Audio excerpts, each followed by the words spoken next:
to Metz. You have the wonderful audience here, and I'm just a translator, so I will do my best to help you understand and help them understand when you speak in English. Jamie and I just sit down, you two can talk to each other the whole time. It'd be great. That's so nice, that'd be lovely. Alors, on va peut-être commencer par se demander qui ils sont, et pour ça, si vous voulez bien, on va regarder une petite vidéo. I made a video about you, okay? You made a video about us? Okay, so there's no video, cool.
My hair. Du coup, j'ose vraiment pas m'asseoir, mais si, c'est bon, je m'assois. Il s'assoit, alors je m'assois. Alright, I guess we're sitting down. Donc on va un petit peu parler de la carrière de chacun de nos invités. On va commencer peut-être un petit peu par le début.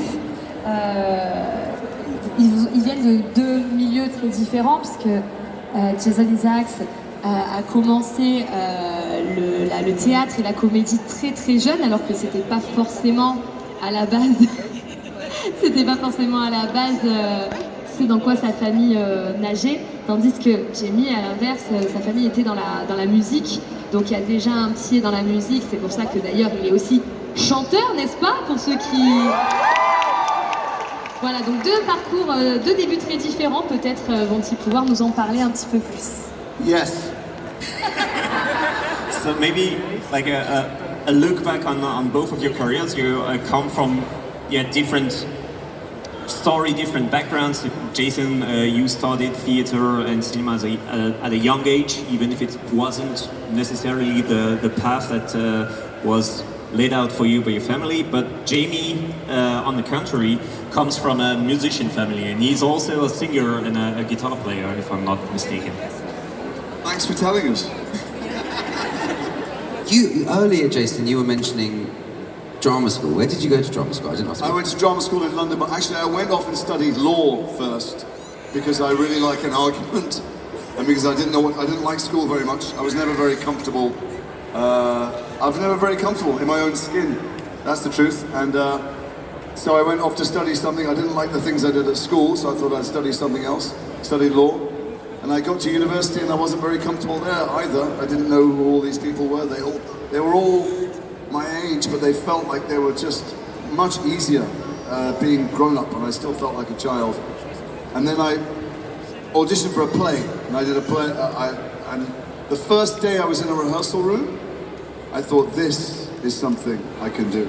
I can pretend to be other people. I found it so interesting to try and work out why we all behave the way we do, and why people are the way they are, and I'm still trying to find the answers to that, and that's really for me what acting is. So I carried on, I went to drama school afterwards, and still, this isn't acting, this isn't part of my job, and even the things you see on that screen are not part of my job. The thing that keeps me going is I'm still on the hunt to find out what's going on behind all of your eyes.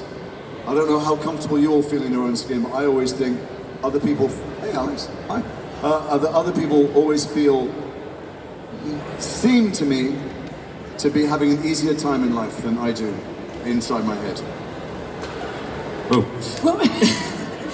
On applaudit Odilon qui prend des notes pour bien vous traduire. Ouais, donc Jason Isaacs, il était jamais en fait très très fort à l'école, ça l'intéressait pas, il avait du mal et il se sentait mal dans sa peau. Et il a décidé de faire des études de droit parce que ça l'intéressait. Il s'est dit tiens, on va faire ça, on va faire des études de droit. Et il s'est rendu compte aussi à l'université que qu'il n'était pas forcément à sa place. Il avait l'impression que les autres c'était des gens de son âge, mais c'était beaucoup plus facile pour eux de jouer les adultes, d'être adulte, et lui il dit qu'il était toujours un peu resté enfant dans sa tête, et il s'est inscrit pour participer à une pièce de théâtre, et la première fois qu'il s'est retrouvé sur les planches, qu'il a joué le rôle de quelqu'un d'autre, il s'est dit tiens, ça c'est quelque chose pour moi, c'est quelque chose qui m'intéresse, et donc après il a suivi des cours de théâtre et il a continué ça, mais en fait ce qui le pousse c'est qu'il est toujours à la recherche d'essayer de comprendre ce qui se passe dans la tête des autres. En fait, il a l'impression que c'est toujours les personnes en face de lui qui ont eu les choses peut-être un peu plus faciles, et c'est ça ce qui l'intéresse vraiment, c'est d'essayer de, voilà, peut-être la psychologie aussi des gens, de voir ce qui se passe dans leur tête, et c'est ce qui le motive. I'll just say one more thing. So when you're watching Lucy's Malfoy up there, what is that for me? That was trying to work out what is inside the head of a bully. What is inside the head of a racist? What is inside the head of someone who wasn't loved and can't love his own children? It might be a magical adventure to most people, but to me I was trying to find what's the truth of someone who ends up so broken. Et ce qu'il ajoute sur le rôle, par exemple, de Lucius Malfoy, ce qui l'intéressait, c'était de savoir ce qui se passait dans la tête de quelqu'un qui marche sur les autres, de quelqu'un qui a une pensée raciste, de quelqu'un qui n'arrive même pas à aimer ses propres enfants parce qu'il est tellement dans son monde, dans sa bulle, qu'il a du mal à exprimer ça. C'était vraiment ce qui l'intéressait. Pour certains d'autres, ce rôle, ça peut être une expérience magique, mais voilà, c'était lui, il s'était essayer de comprendre la psychologie du personnage. Well done, that was pretty good. Thank you, sir.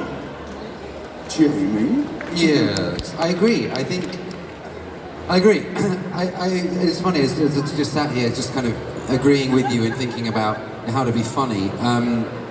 You know, I think that, like, for me, acting is a form of sort of unqualified psychology, almost. And as I've grown older, I've definitely understood the importance of uncovering that part of the process as to why people are the way that they are. I was very fortunate. I started very young in a professional career, and there was a time in my life, in my sort of late teens, early 20s, where I was like, isn't this amazing? Like, I'm paid to like go on set, and like, isn't this fun? And then by the time I got to like my mid-20s, I was like, oh wow, like now I'm really, really invested in the idea of why people are the way that they are. So I echo and share that sentiment. And again, you know, I think for me, the stage, you know, I grew up in a small town called Petersfield outside of Portsmouth, and joined my local youth theatre when I was like 11 and 12. And it was the place that I felt most comfortable. It was the place that I felt most seen. It was the place where all of the sort of perceived hurt could just like disappear, and I could immerse myself in a new world and immerse myself in a new story. And it's interesting because that still hasn't changed, you know. I still get to go to work nowadays and I'm like, oh my god, like, you know, whether I'm stood in the middle of the fucking Upside Down or, you know, working on Rings of Power, which I'm working on at the moment, you know, and I'm so grateful for those experiences. But same thing as you know, playing someone like Henry or in Vecna or 001 in Stranger Things was all about this idea of like not being loved. It was all about this idea of being oppressed and suppressed to the point of explosion and needing community and wanting community. And so yeah, sort of anthropology and unqualified psychology. I agree. You're on. Et donc Jamie est tout à fait d'accord en fait avec ce qu'a dit Jason, que finalement faire l'acteur, jouer un rôle, c'est un peu c'est de la psychologie qui ne porte pas son nom en fait, parce que il a commencé très jeune aussi à être acteur, et avec l'âge, Jamie a compris quelle était l'importance aussi de se plonger dans la psychologie des différents personnages, de comprendre pourquoi les personnages agissent d'une façon ou d'une autre. Quand il a commencé, donc il avait même pas encore 20 ans, et il était un peu naïf, un peu tout fou. Il fait ouais, c'est cool, je gagne de l'argent à jouer un rôle sur scène, et puis en vieillissant un peu, il a compris qu'il fallait aussi s'investir un peu plus dans la recherche du pourquoi des personnages. Il faut savoir aussi que Jamie vient d'une toute petite ville qui s'appelle Petersfield, à côté de Portsmouth, et c'est finalement toujours la ville où il se sent le plus à l'aise, le plus lui-même, où il peut se faire abstraction aussi de toute cette douleur entre guillemets qu'il y a dans les rôles qu'il joue, et que quand il doit s'investir et se plonger dans un nouveau monde, dans une nouvelle histoire, comme il le fait avec Stranger Things ou les Anneaux de pouvoir sur lesquels il est en train de travailler maintenant la prochaine saison, quand il joue le rôle de Henry Creel, de Vecna ou de numéro 1 dans Stranger Things, il faut qu'il comprenne aussi pourquoi ces personnages qui sont en fait finalement complètement rejetés, oppressés jusqu'à cette explosion, et besoin en fait d'avoir cette communauté autour d'eux pour guérir. Et donc en fait voilà, c'est cette anthropologie, cette psychologie qui ne porte pas son nom, c'est être un acteur pour Jamie. C'est beau. C'est vrai qu'on a quand même deux acteurs américains qui ont fait certains rôles de méchants, n'est-ce pas? Plus. Et dont par exemple Jason, on l'a connu dans les années 2000 avec The Patriot auprès de Mel Gibson. Voilà, et très peu de temps après, donc avec Harry Potter en Lucius Malfoy, et il en a quand même enchaîné d'autres puisqu'il y a aussi le Capitaine Crochet, etc., etc. On sait que le rôle des méchants lui colle un peu à la peau, et donc il disait qu'il se posait la question de ce qui se passait dans leur tête. Donc on va rebondir sur ce qu'il a dit là. Est-ce que c'est parce qu'il a bien cerné les méchants qu'on lui propose ces rôles de méchants finalement, quoi? No. D'accord. So you're both also, let's say, known for your role of villains, basically, because you started in The Patriot. I started 15 years before The Patriot. Yeah. But in The Patriot, you have a villain. Then you're Lucius Malfoy in Harry Potter. So maybe you said that you were interested in knowing what's going on in the head of the personage, of the characters. If you play a villain so well, is that because you really understood their psychology and you can like use that to play the role, or why do you think that you have a lot of propositions of villain characters, so to say? There's only two great parts in the film. There's the hero and the villain. So if you're not Tom Cruise, you're playing the villain. And also, there's no such thing really as a villain. I try and take parts that seem human to me. Everybody, all well-written parts are characters who can look in the mirror and think they're doing the right thing. You might not like them, I might not like them as an audience member, but they themselves think that they're on the right side of history. Maybe they think other people are sentimental, maybe they think the strong should dominate, maybe they were damaged in their childhood, they're trying to get revenge. But if you're ever, when I'm offered a part, if he's just there to be mean so the audience don't like him, it will fail, and I would be terrible. So I try and take parts that seem human. Sometimes they might be the heroes, sometimes they might be the villains to the audience, but to them, they're always the hero of their own life. So I try and find good writing. It's nothing to do with what I bring to it. If I find really good writing, then people end up giving me credit for something that the writer did. En fait, il y a deux rôles importants dans chacun des films. Il y a le héros et le méchant, le vilain. Et finalement, en fait, Jason, il essaye de retrouver la part humaine dans chacun des personnages, que ce soit l'un ou l'autre. Il y a des gens qui sont faits aussi pour des rôles de héros. On voit pas Tom Cruise jouer un méchant, c'est pas forcément quelque chose sur lequel on a l'habitude, en tout cas de le voir. Mais donc Jason, il essaye de se tourner vers l'humain, et tant que le personnage est bien écrit, c'est quel que soit le personnage qu'on joue, si on est ce personnage et qu'on se regarde dans le miroir, le personnage est persuadé de se battre pour ce qui est juste pour lui, en tout cas. Après, le public, il peut voir ça d'une autre manière, l'acteur aussi, mais le personnage, il est persuadé de faire les bonnes choses et d'être du bon côté de l'histoire. Donc voilà, en fait, la chose la plus importante, c'est toujours la façon dont le scénario et dont le personnage sont écrits. Et si c'est bien écrit, après, on félicite la performance d'acteur, mais c'est surtout la façon dont c'est écrit au départ qui est importante. It's also important that they have spectacular hair, if possible. Et la chose la plus importante, c'est aussi les cheveux. Mine is fake, unfortunately, but Jamie's is almost always real, I think. Jason a toujours porté des perruques, Jamie c'était plus souvent ses vrais cheveux. Yeah, it depends on if I've washed it or not when I get to work on a particular day. Again, I agree. Again, I just echo those sentiments. I think you're absolutely right. I think, you know, you can't be somebody without knowing who they are, and that was something that you have to love the character that you're playing. You have to be able to protect them. You have to be able to understand them. Like you say, you can't just go in there and be mean for the sake of being mean. It makes no sense. It serves no purpose to the story, and it's not human. You know, you have to be able to bring a level of humanity to it. Do I think that I carry traits with me of the villain? I think we all have the propensity to be villainous. I think we all have the capability to do wrong. I think that's human. It's human nature. It's just whether or not there's enough love in our hearts to drag us out of the depths when we're there. And I would argue that the same point goes with regards to like being villainous for the sake of being villainous, or like being good for the sake of being good. You know, there are certain hero roles that I read, or like nice guys that I read. I'm like, you mean to tell me that this character has had no fucking trauma?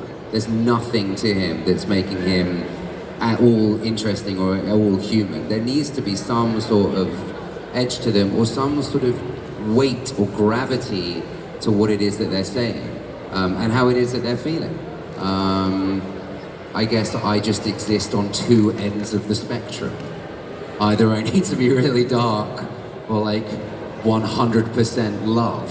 Who wants to be in the middle? No one. No, that's true. That's true. That's true. Good luck. Thank you. Oui, donc Jamie est d'accord avec tout ce que vient de dire Jason aussi. C'est impossible de jouer le rôle de quelqu'un sans les connaître. Et les personnages qu'on joue, il faut être capable de les aimer, de les défendre, de défendre leur point de vue, leurs actions. Et comme l'a dit Jason aussi, c'est pas être méchant pour être méchant. Si on écrit un rôle simplement parce que la personne est méchante, le résultat est pas génial. Il faut qu'il y ait toujours quelque chose derrière. Jamie qui se posait la question aussi, est-ce qu'il partage des traits de caractère avec des rôles de vilains, de méchants? Peut-être finalement, mais chacun d'entre nous, chaque être humain a le pouvoir, a la capacité d'être méchant, de faire des actes méchants. C'est même le propre de la nature humaine. Et finalement, en fait, c'est pas la question d'être méchant pour être méchant ou d'être un bon gars pour être un bon gars. Quand on écrit aussi le rôle d'un héros, il y aura toujours une certaine page d'ombre. On ne peut pas avoir quelqu'un où il n'y a aucun traumatisme derrière, où il n'y a aucun poids, aucune gravité qui est là. Donc en fait, Jamie disait qu'il se sent mieux aux deux extrémités de la balance. C'est soit il faut qu'il soit vraiment un personnage très très sombre, soit il faut qu'il soit adulé, adoré. Et Jason disait oui, mais de toute façon personne ne veut être juste au milieu et ne pas avoir de poids, ne pas avoir de relief. Are we going to take questions? Are we going to take questions from them? If you want, Oh, yeah, sure. Okay. Anybody out there got any questions that are fun? Allez, j'arrive. Not that your questions aren't fun. Go on. Questions from She's left. She's upset. I'm so sorry. Come back. We don't have a microphone on so. Oh, I see. Bonjour. Jamie, can you sing Joanna for you? Closest to the microphone. We can't hear. Sorry. Can you sing Can Johanna? you sing No, sorry. No more. You can go and Google it on the internet. It's beautiful. It's a long time ago. I was much prettier back then. Non, il se souvient plus des paroles et il était tellement plus jeune et plus beau aussi à l'époque.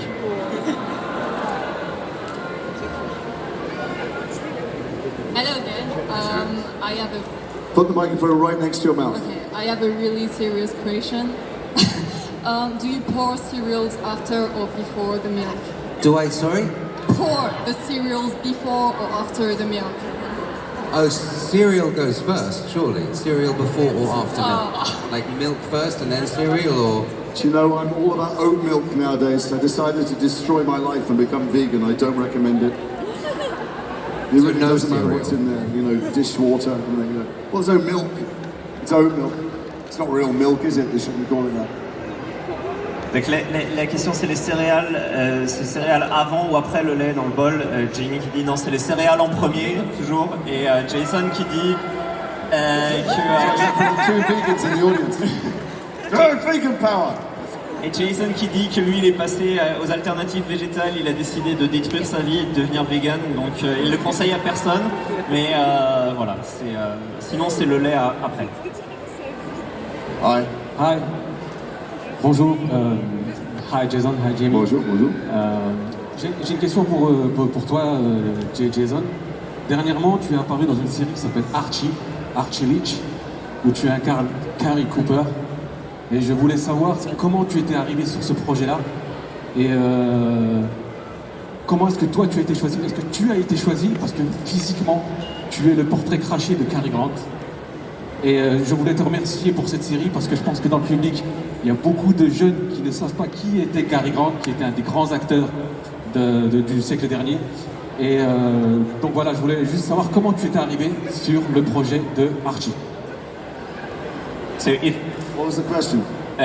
So lately you've been in a series called Yeah, Archie. I where you played Cary Grant. Cary Grant. And so the question was, how did you get into this project? Were you chosen for your because you look like Cary Grant, and the younger generation maybe doesn't know that. So was it like the physical appearance, Okay, or so was it? I'm guessing that nobody here saw me play Cary Grant apart from you 5 people down there. He was the most famous actor in the world for 30 years.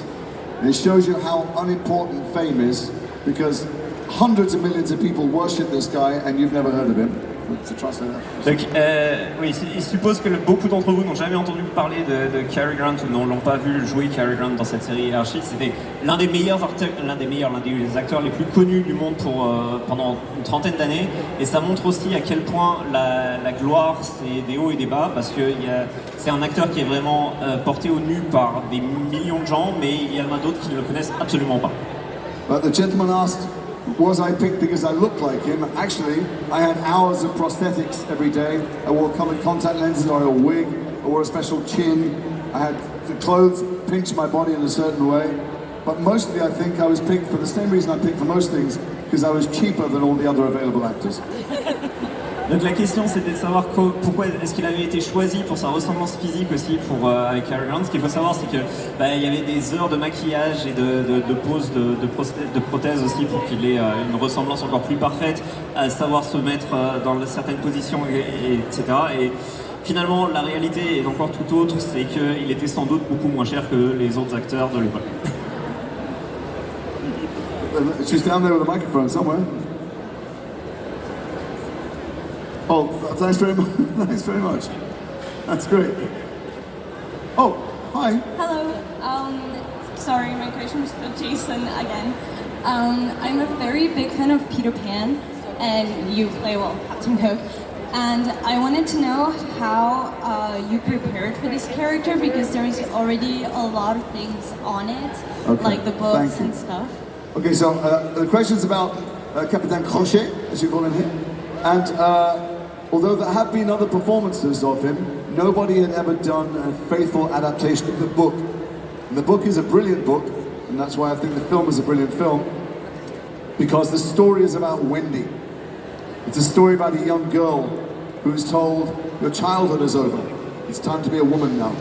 She says, what are you talking about? I share a bedroom with my brothers. I play pirates every night. And they say, no, that's it.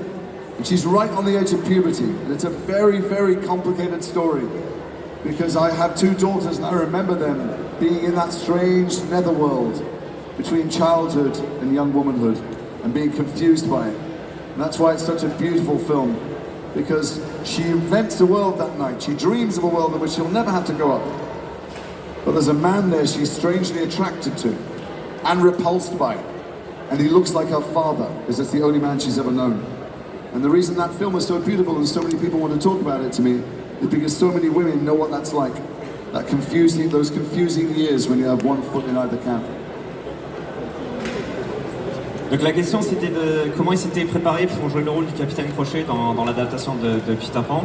Et Jason trouve que personne n'avait fait en fait une adaptation aussi fidèle du livre de Peter Pan à l'époque. Donc c'est vraiment l'adaptation la plus fidèle, la plus brillante qui a été faite. Donc il adore ce film, il l'a dit à la table ce matin d'ailleurs plusieurs fois que c'était son film préféré. En fait le personnage principal, même si le film s'appelle Peter Pan, c'est Wendy, c'est cette jeune fille à qui on dit ton enfance elle se termine, c'est fini, maintenant t'es une femme. Et elle dit mais non, je suis dans la même chambre que mes frères, on joue aux pirates tous les soirs. Et en fait c'est être vraiment à cheval entre les deux, à la limite entre l'âge enfant et l'âge adulte. C'est vraiment une période de la vie qui est très très compliquée, c'est très difficile à vivre. Jason a aussi deux filles lui-même, donc il peut parler en tant que père de dire que c'était aussi une expérience aussi très compliquée pour ça, mais c'est des jeunes filles qui rêvent d'un monde dans lequel elles ne veulent pas encore forcément aller, et puis elles sont attirées par un homme, mais en même temps elles ont envie de le repousser de toute leur force. Et cet homme, dans le film en tout cas, ressemble en plus au père de Wendy, parce que finalement à l'époque c'est aussi le seul homme qu'elle connaisse ou qu'elle côtoie tous les jours. Donc c'est vraiment une période très très compliquée où il y a beaucoup de confusion, et ce film Peter Pan est vraiment pour Jason un film très très intéressant, a été très très bien fait et a bien été très fidèle au livre. Merci pour la question. Question for Jamie now. I've done two. Yes. La question est pour Jamie. Je voulais savoir s'il avait déjà entendu sa voix française qui le double, et s'il avait eu l'occasion de rencontrer la personne. So Jamie, did you ever meet your French voice, and did you have the occasion to speak with him? Yeah, I just met him like 10 minutes ago. Et vraiment, en fait, Il est ici. il est là aussi, quelque part, et ils ont pu discuter là 20 minutes juste avant de monter sur scène. Donc, And I feel terrible. He said he was very traumatized by some of the work that I've had to do. et il dit que donc, Johan Sauver a dit qu'il a été traumatisé par certaines voix qu'il a dû faire pour Jamie. He's Quelle very voix tu sweet. préfères? Quelle voix tu préfères? Which voice? Do you like Vecna it? voice. Tu préfères sa voix française ou la voix? French voice is better than your real voice. According to her. It's only my fucking pride. C'est pas grave, tout va bien. Tiens, vous venez juste de blesser son ego là, j'ai pris un coup. Il va bouder, il va se lever, il est parti. Hi. So Jamie, that's for you. I'm sorry in advance. Microphone right next to your mouth. Right. I wonder how do you talk about your job when you got projects such as Twilight or The Trials? I'm sorry. How do I talk about my job when I have to be a porn star? Yeah, absolutely. For those of you who don't know, and for Jason as well, I'm sorry. I recently participated in a audio erotica. He should do it. It's fucking awesome. It's the funnest thing I've ever done. I had literally, it came through the door, or it came through the email, and I giggled with glee. I thought it was the most naughty thing I'd ever received, and I was like, just based on that feeling alone, I'm gonna do this. How do I talk about it? Well, I didn't call my mum. Definitely didn't do that. I talk about it like I'm talking about it with Jason. I genuinely. Oh yes, do the audio erotica. You must. It's brilliant.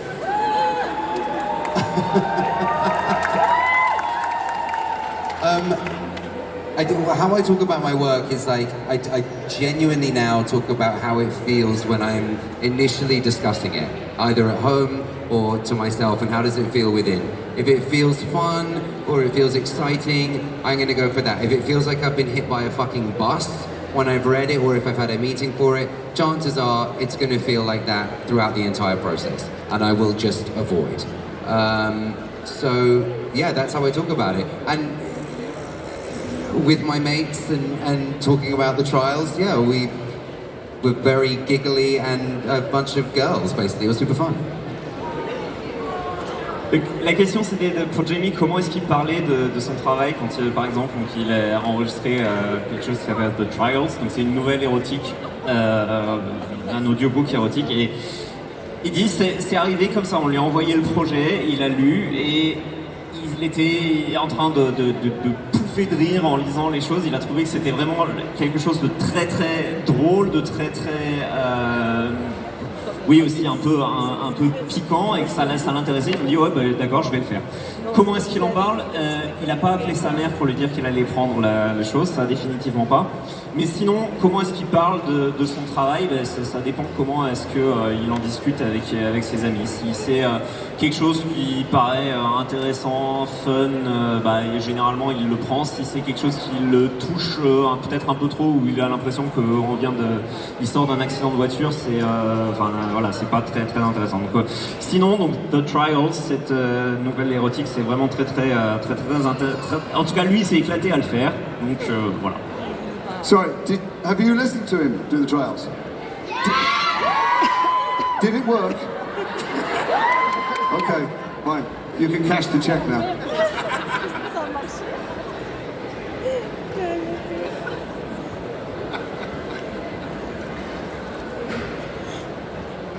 Alors bonjour Jason, j'ai une petite question pour vous. Je voulais savoir si actuellement, après 15 ans quasiment de tournage Harry Potter, vous aviez toujours des contacts avec d'autres acteurs ou d'autres actrices, et savoir qui, par curiosité. I'm still friendly with Tom. I speak to Tom often. I'll tell him that 4 people clapped, he'll be thrilled. Yeah, still, I mean, all the actors who are my age, we work together in other films and we see each other. I've done 3 films with David Thewlis, I've done 2 or 3 with Rafe.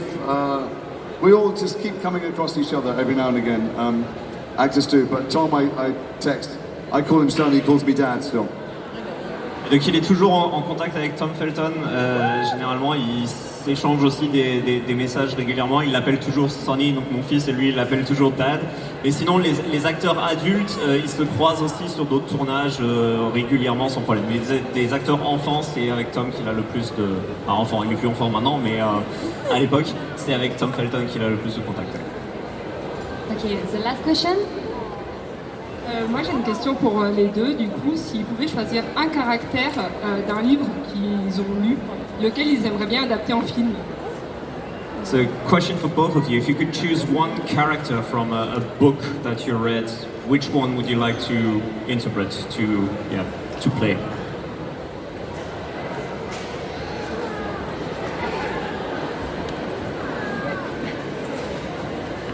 That's What's the name of the guy you played in Twilight? What's the pretty one? Robert Pattinson, wasn't it? Wasn't that my name? Yeah. Yeah. Edward Cullen. It's a fucking loaded question for me right now.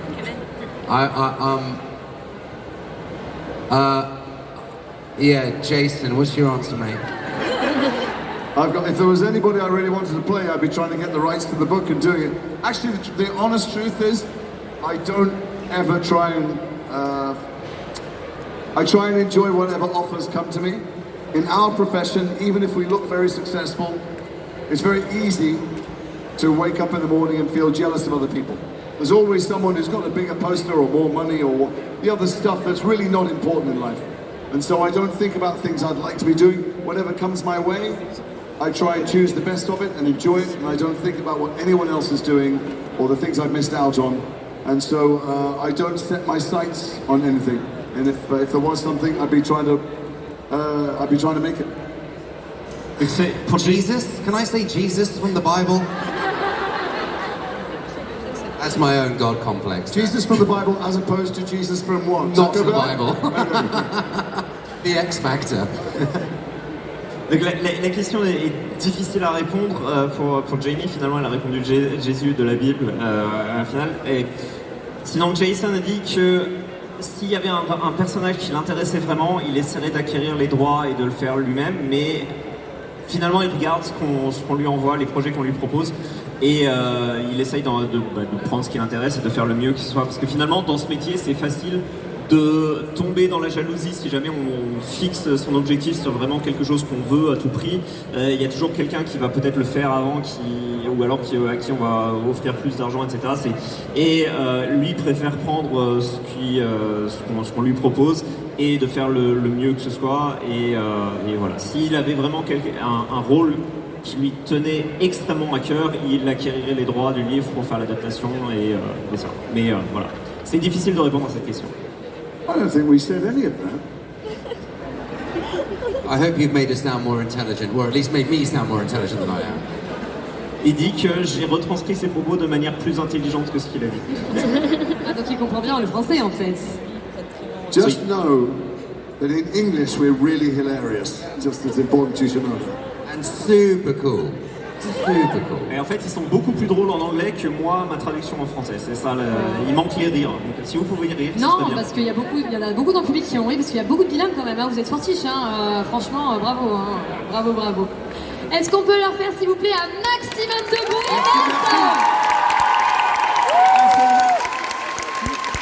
Merci aussi à Odilon qui a fait un travail de dingue sur la traduction.